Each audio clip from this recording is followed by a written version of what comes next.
Bonjour tout le monde, aujourd'hui j'ai le grand plaisir d'accueillir Anaëlle Hamon, Anaëlle avec un N. Je suis très content de t'avoir parce que je t'ai observé, on travaille ensemble actuellement, je vois ton énergie, je vois ta persévérance, ta résilience, ta capacité à te remettre en question et toujours avec enthousiasme, bref, une vraie battante dans l'entrepreneuriat et pourtant, c'est même pas ton activité principale. Donc, bravo déjà pour tout ça, Anaël. Et on va rentrer dans le détail pour découvrir comment tu t'es lancé dans le coaching, pourquoi tu t'es lancé dans le coaching, comment tu as eu tes premières clientes, euh, tes réussites, tes échecs, comment tu vois la suite. Bref, on va essayer de voir un peu tout ça, en tout cas, si tu as envie de partager. Bienvenue, Anaël. Est-ce que tu veux du coup en dire un peu plus sur qui tu es? Et puis, je Oui, ferai des questions sur ton parcours. bah déjà, merci pour la présentation que tu as faite de moi. Et du coup, ça me met un peu la pression de tout ce que je vais devoir partager. Moi, Anaëlle, je suis à la base, mon métier, je suis ingénieure en informatique depuis presque 10 ans. Et je me suis lancée dans le coaching officiellement depuis février 2025, mais je suis accompagnée par LinkedIn depuis octobre, ce qui m'a permis de rentrer un petit peu dans le rôle de coach. J'ai coaché aussi pas mal gratuitement depuis. Et maintenant, c'est une activité que j'ai en parallèle de mon activité salariée avec mes premiers clients depuis février. Ok, bravo pour ça. Alors, quel est ton business? En tout cas, euh, ta tagline, c'est d'organiser son business pour retrouver l'équilibre. C'est ça, tu aides tes Ouais. clients à organiser leur business. Du coup, c'est des entrepreneurs à retrouver l'équilibre. Est-ce que tu veux nous en dire un peu plus? Donc en fait, au départ, j'ai cherché un petit peu justement ce que je pouvais apporter parce que cette activité de coach, elle me plaisait. Et moi, je suis chef de projet en fait. Mon métier avec ma casquette d'ingénieur, c'était être chef de projet depuis 10 ans. Et donc, tout ce qui est organisation, etc., c'est quelque chose qui me passionne. Et en fait, en devenant entrepreneur, je me suis aussi entourée d'autres entrepreneurs en création, etc. Et je me suis rendu compte que c'est une problématique qui était universelle, de réussir à trouver son équilibre quand on lance ou quand on développe son activité.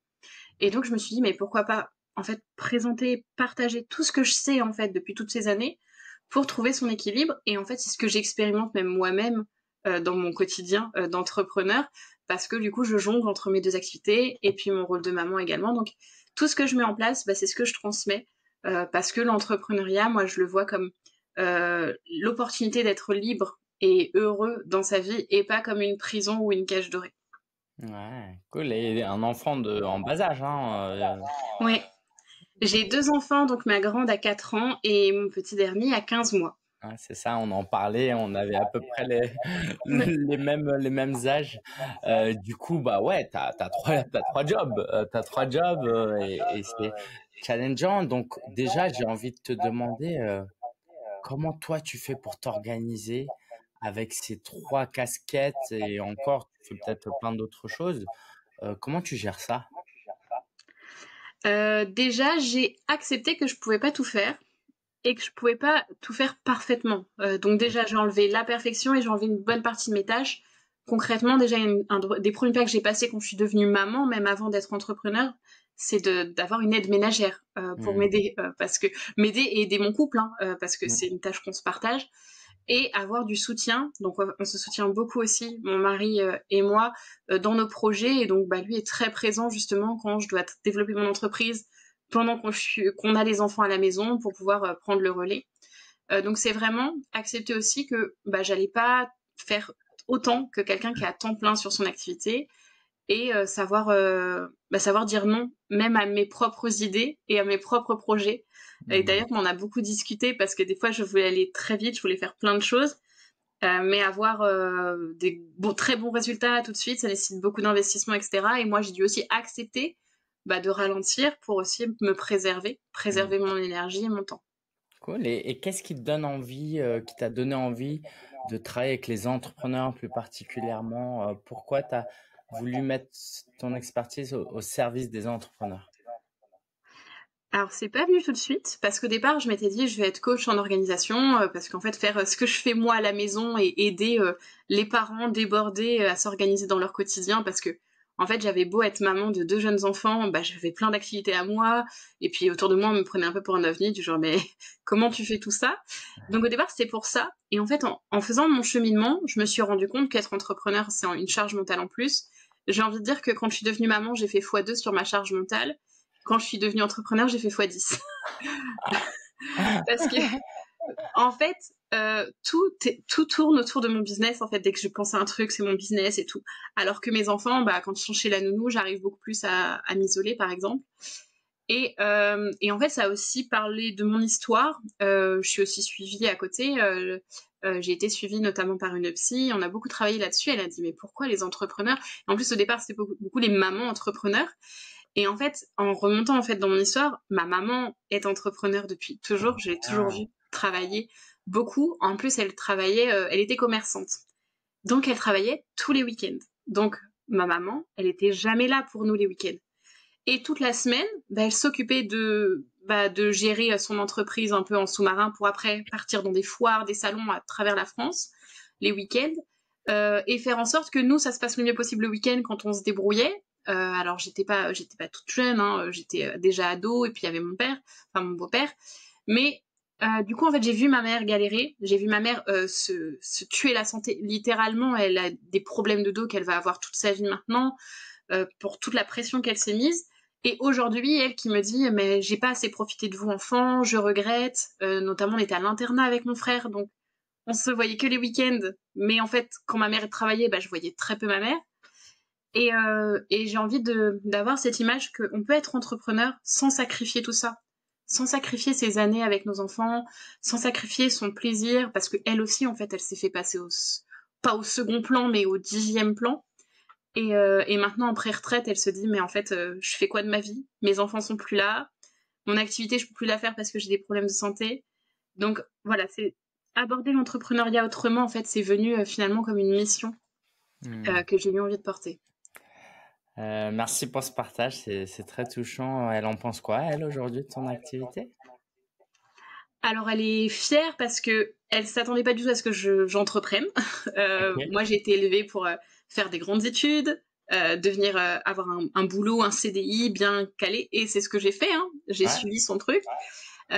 Mais pour elle, l'entrepreneuriat, c'est la galère, c'est courir après l'argent, le stress, et une forme de liberté, mais qui nous pèse en fait au quotidien.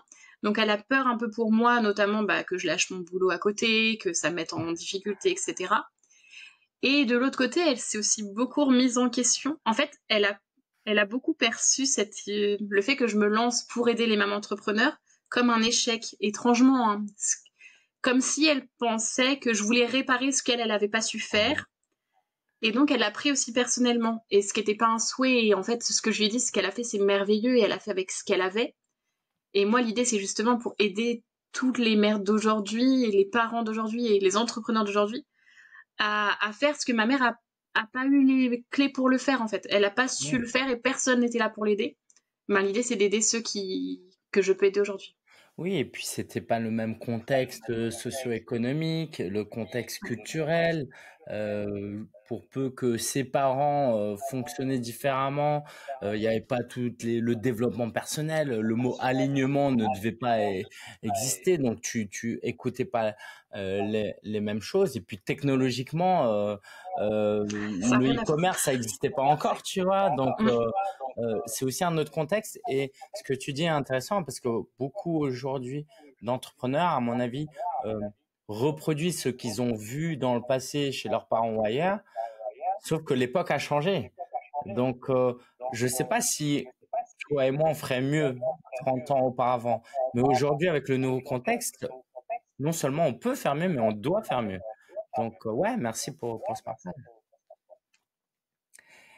Et du coup, Hem, comment tu as eu tes premiers clients? Comment tu as pu lancer ton activité? Tu en as fait des choses? Raconte-nous un peu les différentes campagnes que tu as lancées aussi.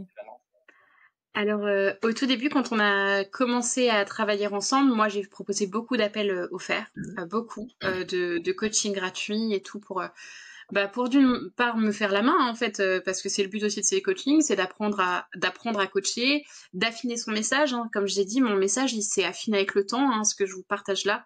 Il y a 6 mois, c'était pas aussi clair. D'affiner aussi qui j'avais envie d'aider, qui j'avais pas forcément envie d'aider. Alors, c'est pas que j'ai pas envie d'aider les gens, mais ma clientèle de cœur, en fait, j'ai aussi affiné tout ça. Et sans avoir de clients pour l'instant. Et en février, je lance mon sommet virtuel. Donc, j'ai commencé à préparer depuis octobre, hein. J'ai mis 4 mois. Pareil, étant salarié à côté, j'ai bien compris, sachant comment je m'organise aussi, que j'allais pas pouvoir le faire en 2 semaines à moins de me cramer. Donc, j'ai pris les 2 ans en me disant, OK, combien de temps je vais avoir besoin pour pouvoir le préparer sereinement? Et en fait, j'ai mis 4 mois. Et je l'ai fait à mon rythme. Et en fait, c'était très bien parce que chaque semaine, je faisais un petit pas de plus pour atteindre mon objectif de ce sommet. Et donc, c'était le sommet des Mum Boss pour les mamans entrepreneurs qui a attiré 450 personnes. Donc, il y avait 18 intervenantes et une semaine complète avec 450 inscrites. D'un côté, je voulais plus d'inscrites parce que j'ai toujours envie de plus. Normal. Mais de l'autre côté, quand on se rend compte que c'est que 450 personnes qui ne me connaissaient pas, pour la plupart, c'est énorme. Je venais de nulle part et il y a 450 personnes qui ont commencé à me suivre et qui continuent à me suivre pour la plupart. Notamment, j'échange avec des mails réguliers avec ces personnes-là.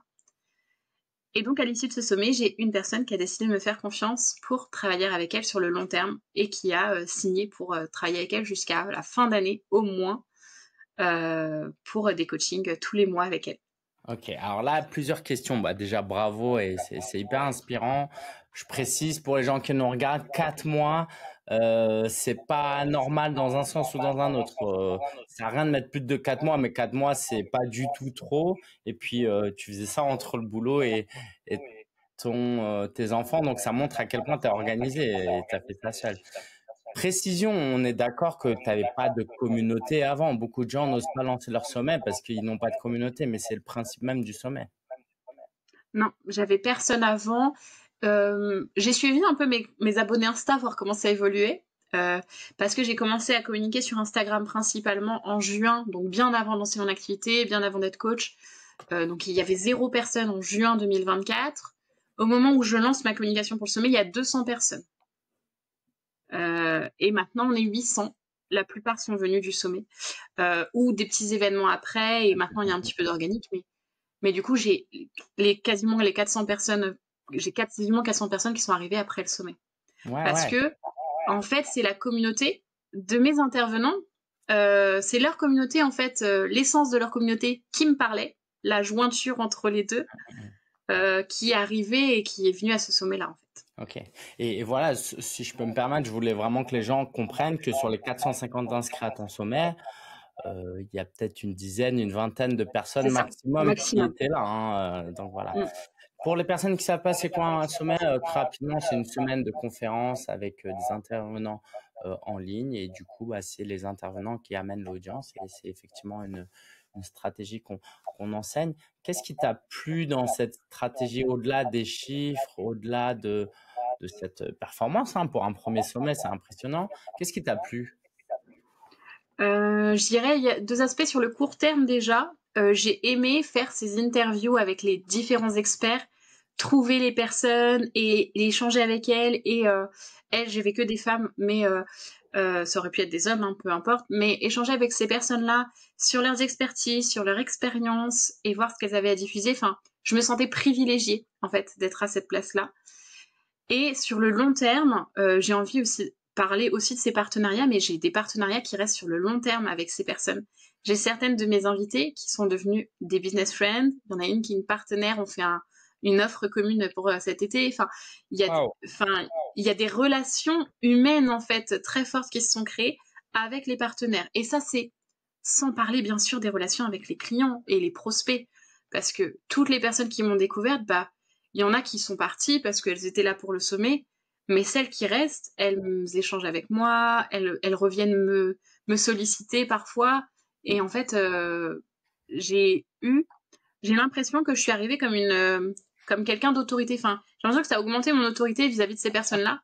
Ah oui, j'ai organisé un sommet. Cette fille, elle a fait un sommet.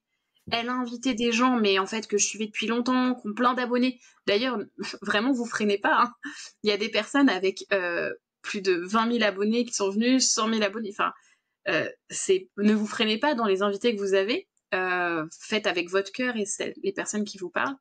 Et donc, vu que j'ai réussi à réunir ces personnes-là, à organiser un événement qui s'est bien passé, alors oui, il y a eu des mails qui ont été envoyés parfois pas de la bonne date ou quoi, mais l'erreur est humaine. Mais en fait, les personnes se sont dit, ah oui, elle sait de quoi elle parle aussi. Parce que moi, je parle d'organisation, je parle de trouver son équilibre, de développer son activité tout en préservant son équilibre. Je le montre en fait à travers ce genre d'événement que je suis capable de le faire, que ça se passe bien et qu'en fait, ça apporte plein de valeur aux personnes qui me suivent. C'est génial, merci pour ce partage.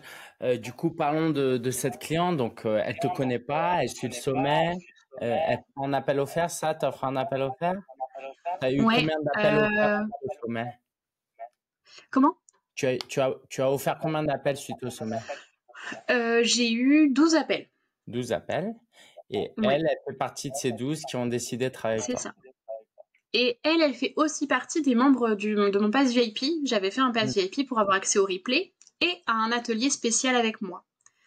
Et cette cliente, c'est la seule qui vient à cet atelier en live.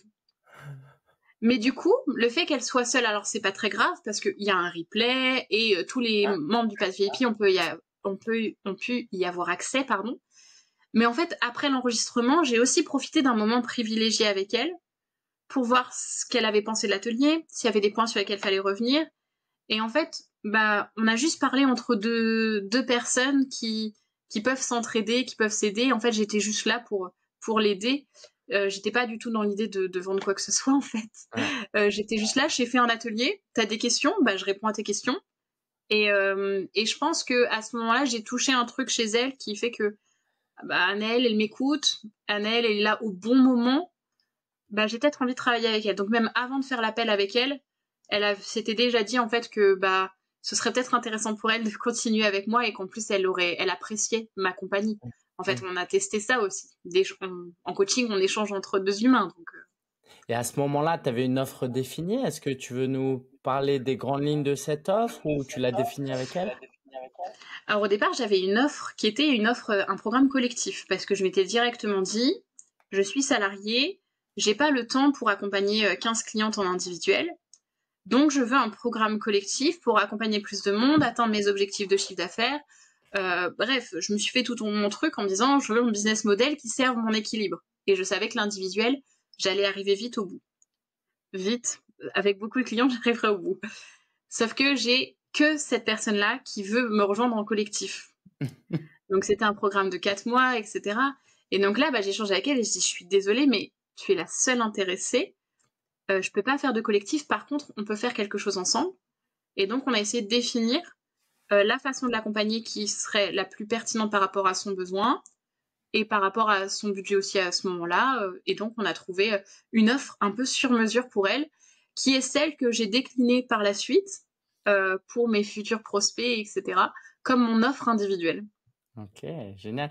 Et comment tu l'as vécu, j'ai envie de dire émotionnellement, de l'extérieur ou même de l'intérieur, tu me diras, ça ressemble à un échec. Et là, quand on t'entend, ça ressemble pas à un échec. Mais il se passe quoi? C'est quoi ton point de vue sur la chose?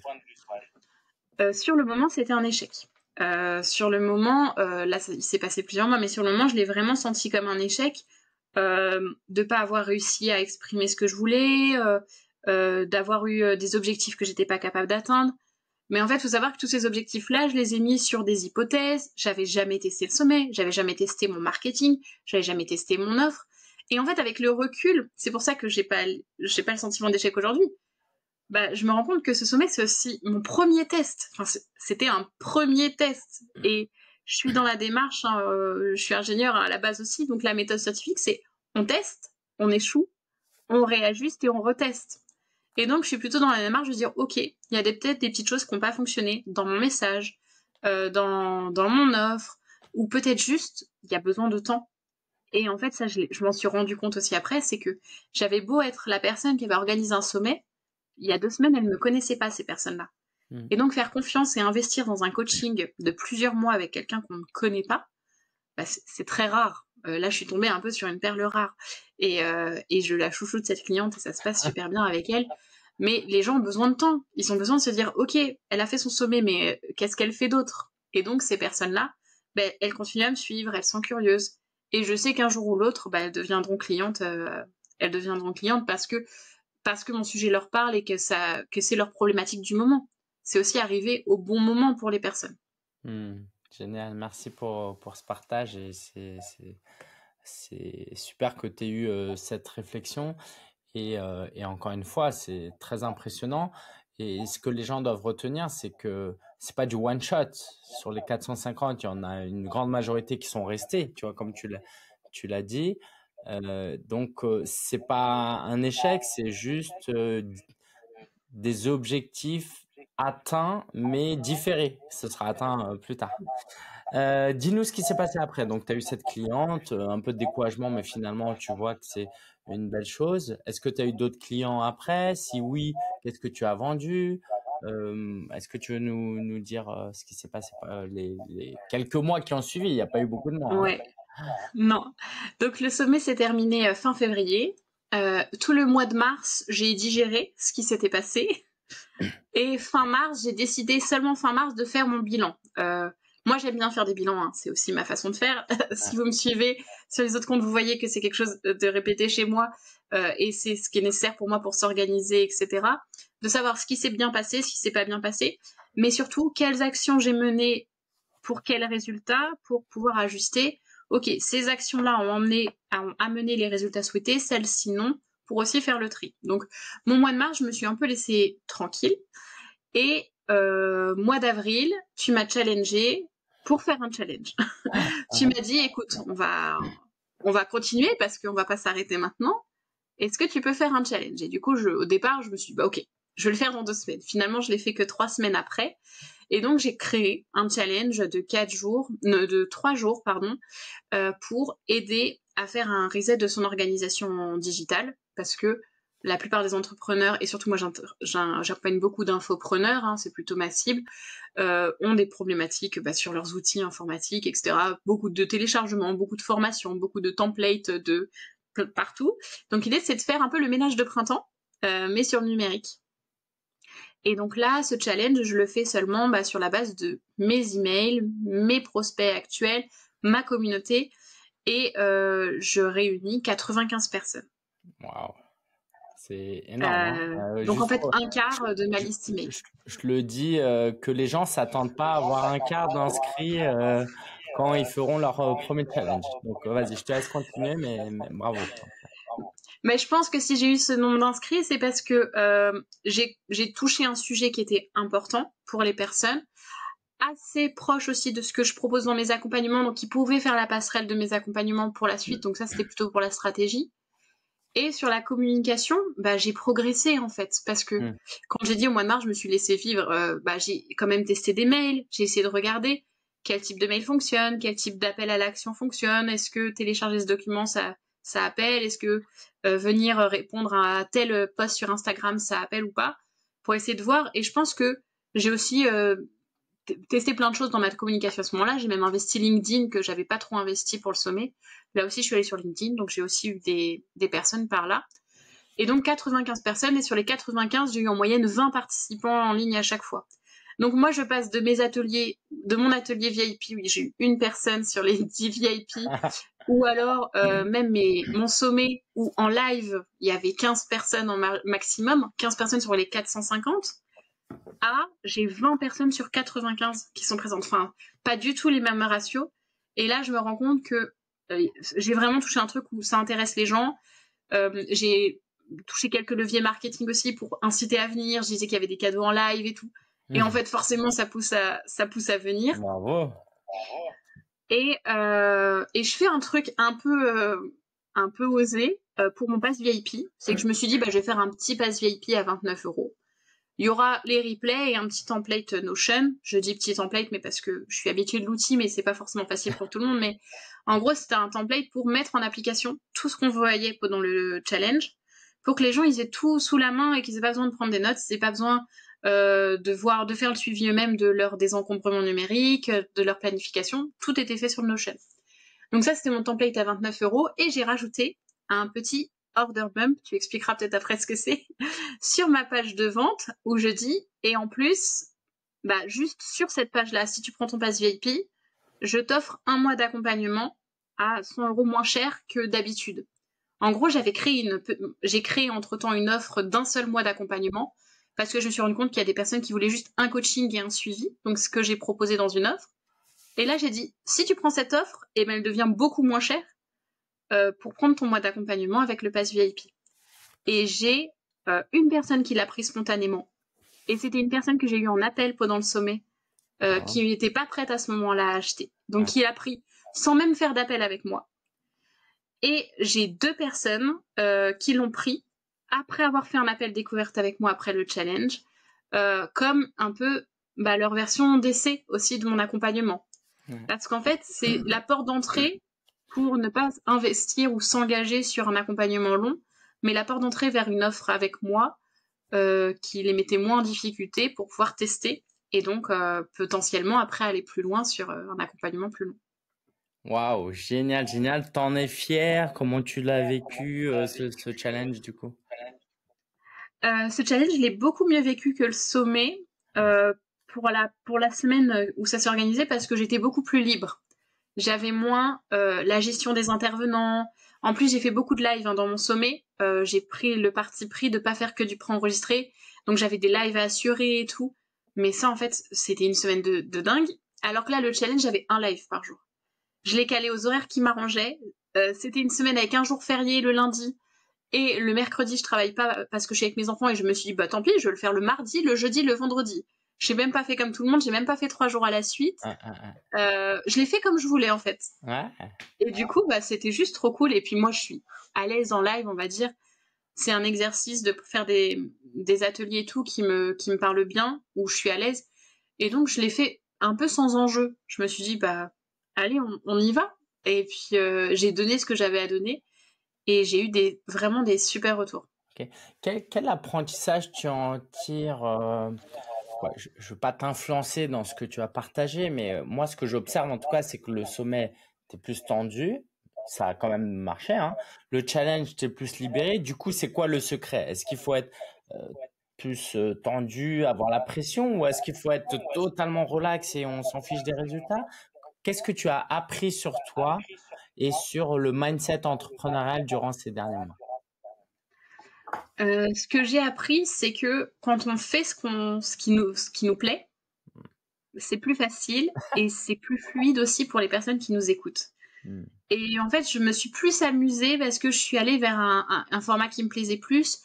Et je me suis moins mis d'enjeu, en fait. Je me suis pas dit, faut absolument que je fasse tel chiffre. En plus, j'avais pas de besoin au sommet de faire un certain chiffre d'affaires. C'est juste, je m'étais dit, je vais faire tel nombre de clients et tout. Mais en fait, j'en avais pas le besoin. Je suis salariée à côté.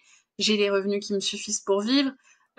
C'est un peu du bonus, même si développer mon activité de coach, ça me permettrait d'y dédier plus de temps, de réduire un peu mon temps salarié. Donc en fait, j'y suis allée comme ça. Je suis allée en mode, faisons ce qu'il y a à faire et en s'amusant. Donc moi, j'ai discuté. Les gens m'ont dit, mais Anaëlle, tes slides, est-ce que tu as scripté tes ateliers? Enfin, on m'a posé la question. Je dis, non. Je dis, mais parce que c'est super fluide. Mais parce qu'en fait, j'aimais ce que je présentais. Je connaissais mon sujet. J'ai aussi affirmé aussi mon positionnement. Ouais. Et j'ai vécu le truc, pareil, j'ai pas essayé de vendre à tout prix. J'ai donné, en fait. J'étais juste dans la générosité de donner. J'ai eu un avis qui m'a été fait ce matin sur une personne, en fait, j'offrais au tirage au sort des cadeaux aux participantes en live. Et l'une d'elles, donc, je lui ai offert un coaching d'1 heure, mais 100% elle. Et c'est vraiment un coaching pure valeur qu'on a fait début de semaine. Elle m'a fait un super retour, un avis qu'elle a publié. Je me suis dit, waouh, elle m'a dit qu'elle avait fait plein de challenges depuis 2 ans qu'elle est entrepreneur, mais un challenge où il y a autant de valeur, autant de générosité, et en plus, après le coaching qu'on a fait ensemble, qui lui a apporté tellement d'informations et Enfin bref, elle était tellement enthousiasme des échanges qu'on a fait, je me suis dit, en fait, c'est ça que je veux transmettre. Plus que de vendre, c'est de servir, en fait. Waouh, c'est magnifique. Merci, Anaël pour tout ça. Alors on pourrait encore échanger pendant, 1 heure tellement il y a de choses. Moi, je voulais quand même te poser une question. On va revenir chronologiquement un peu en arrière parce que je suis sûr que les gens se posent cette question. Comment tu as fait pour lancer cette activité avec une activité salariée? Mais il y a un peu le comment pratico-pratique, le comment logistique, mais surtout le mindset, quoi. Parce que qui va lancer un business alors que tu as un job et tu as des enfants en bas âge, mais pourquoi faire ça? Qu'est-ce que tu dirais de ton expérience aux gens qui aujourd'hui sont dans un job, en plus qui peuvent leur plaire, tu vois? À la limite, ça te plaît pas, le choix est plus difficile. Mais ton job te plaît, tu es forte là-dedans, mais beaucoup de gens se lancent, la majorité des gens se lancent pas. Qu'est-ce qui fait que toi, tu t'es lancée, Anaïs? Alors mon mari dit que j'ai une chance d'avoir un congé maternité. Il dit, nous les hommes, on n'a pas autant de chance. Sauf que je l'ai provoqué, c'est que j'ai posé beaucoup de congés. J'ai pris un congé parental long qui fait que j'ai eu mon fils avec moi pendant 8 mois Hmm. avant de commencer à travailler. Et en fait, j'ai découvert la liberté de pas avoir des horaires de travail, de pas subir en fait mon quotidien. Bah, je subissais entre guillemets le rythme de mon fils, Ouais. mais à part ça, en fait, à côté de ça, bah, je vivais ma plus belle vie en fait. J'ai vécu mon deuxième postpartum était idéal. Désolée si c'est pas le cas de toutes les mamans, je vous jure, le premier c'était pas le cas, mais le deuxième c'était parfait. Ouais. Et je m'ennuyais en fait, c'est étrange, mais j'avais qu'un enfant à m'occuper parce que ma fille était à l'école, enfin non, elle était gardée. Mais du coup, j'avais qu'un enfant à m'occuper, mais moi j'ai besoin de projets, j'ai besoin de trucs qui m'animent et tout. Et donc c'est pendant mon congé parental où je me suis dit bah qu'est-ce que je peux faire d'autre. Donc j'ai fait un bilan de compétences il y a un an, il y a un an maintenant d'ailleurs, et il en est ressorti que bah en effet l'entrepreneuriat ça pourrait être une voie pour moi. Et j'ai découvert un nouveau monde. Moi j'adore apprendre, je suis très curieuse. Et donc j'ai commencé dès l'été 2024 à me former, à me former sur le marketing, à me former sur l'entrepreneuriat, sur comment créer une entreprise. Enfin tout ça je savais pas du tout. Et donc j'ai eu envie de me dire bah en fait c'est ça mon projet. Comme il y en a qui ont des passions ou qui vont jouer aux jeux vidéo tous les soirs, bah moi en fait je lisais des bouquins de business et je suivais des formations en ligne quoi. Ouais. Et donc c'était plutôt incarner ou tester tout ce que j'apprends sur mon quotidien. Donc c'est plutôt ça en fait qui m'a motivée. Après avec dans l'idée, moi j'ai quand même l'idée à un moyen long terme de lâcher mon job pour faire ça à temps plein parce que je vois tout ce que ça peut m'apporter bah en termes de liberté pour gérer mon temps et tout. J'aurais pas mon 9h 18h obligatoire quoi, au bureau, j'aurais plus de temps avec mes enfants. Sans fausse modestie, je sens quand même qu'il y a quelque chose que tu as et que tout le monde n'a pas. Et le but n'est pas de se comparer, juste de comprendre parce que des mamans en congé maternité qui ont du temps libre, il y en a plein. Qui ont envie de lancer un business, il y en a plein. Mais tout le monde ne le fait pas et ne le fait pas à cette vitesse, avec cette intensité et cet engagement. C'est quoi, toi, ton truc, Anaël, sans fausse modestie, justement? Euh, En vrai, je saurais pas répondre à ta question. Je sais pas ce que j'ai de plus que les autres. Euh, Est-ce je que, pense par que exemple, vas-y, j'ai vas-y, aussi l'ambition, termine, par mais exemple, après, je vais tu te poser vois. la question. Vas-y, pardon. Non, je pense que j'ai de l'ambition, c'est-à-dire que moi, j'ai toujours été une bonne élève et juste former derrière des livres, ça me suffit pas. J'ai envie d'appliquer, j'ai envie de tester ce qu'on me montre et j'ai envie de voir ce qui marche pas. Et en même temps, c'est aussi une démarche de développement personnel, en fait, que je découvre dans l'entrepreneuriat, c'est d'apprendre à me connaître dans ce domaine-là, en fait, que je connaissais pas du tout. Et pourquoi pas, enfin, atteindre des millions, on sait jamais, tu vois. L'idée, c'est juste de me dire, moi, j'ai envie d'avoir la belle vie, j'ai envie de vivre libre, de pas bosser 50 heures par semaine. Et d'ailleurs, dans mon accompagnement, moi, je propose de ralentir et de bosser moins. Et je pense que je peux atteindre des très beaux objectifs comme ça. Maintenant, je me donne les moyens pour pouvoir le prouver. Ouais, ouais, bah, en tout cas, moi, ce que j'entends là, c'est vraiment, tu as des rêves, des envies, tu les assumes et tu t'autorises à les assumer. Et c'est vrai que beaucoup de gens ne se le permettent pas, surtout, d'autant plus dans une période de postpartum où tu es censé juste prendre soin de ton enfant et toi, t'as pas opposé les deux, tu t'es vraiment écouté, tu t'es autorisé. Et puis, j'ai l'impression que voilà, tu t'amuses, il y a cet enfant intérieur aussi qui est en Ouais. toi. Tu parlais beaucoup de j'ai envie, tu parlais beaucoup de plaisir. Et c'est vrai que beaucoup de gens voient l'entrepreneuriat comme oui, j'ai envie du résultat, mais il faut que je fasse du marketing, il faut que je fasse des challenges, il faut. Alors toi, tu étais dans le plaisir et ça donne envie et c'est ce qui donne aussi envie aux gens de travailler avec toi. Ouais, mais c'est parce que après j'ai cette énergie-là aussi, tu vois. Ouais, Je bien suis sûr. comme on parle là, je suis comme ça au quotidien et ouais, et puis je suis pas une flemmarde. Je dis pas qu'il faut pas être flemmard ou quoi, hein. Juste j'aime faire les choses, j'aime agir et donc je vais pas traîner du pied quand il faut faire un truc un peu difficile ou qui me demande d'aller plus loin que ce que je connais. Moi je suis curieuse donc si on me dit de tester un truc, tu m'as dit Anaëlle, fais ton challenge dans 15 jours. Je te dis go et puis je l'ai fait 3 semaines après, pas 15 jours après, mais je l'ai fait, tu vois.